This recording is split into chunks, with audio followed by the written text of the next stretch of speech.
ఈరోజు మనం చెప్పుకునే నీతి కథ అడవి కట్టుబాటు. అనగనగా ఓ అడవి.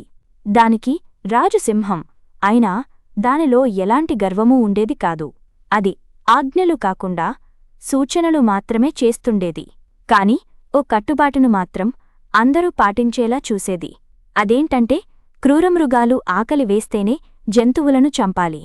అలాగే వీలున్నంతవరకు ఎవరి ఆహారం వారే సంపాదించుకోవాలి. పసిప్రాణులు, ముసలిజీవులు, ఆరోగ్యం సరిగా లేని వాటికి, వైకల్యమున్న జీవులకు మాత్రం మినహాయింపు ఉండేది. కొంతకాలానికి ఎక్కడినుంచో ఒక నక్క వచ్చింది. దానికి బద్ధకం ఎక్కువ. ఆ రాజ్యంలోని కట్టుబాటు దానికి నచ్చలేదు. దాన్ని పాటించకుండానే తన పొట్ట నింపుకోవాలని అది అనుకుంది.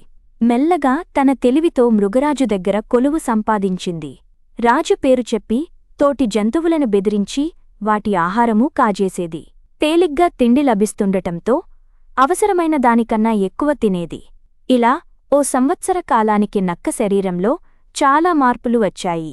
చివరికి దానికి ఊపిరి తీసుకోవడమూ కష్టమైంది. అప్పుడు అది మృగరాజుతో తన గోడు వెళ్లబోసుకుంది.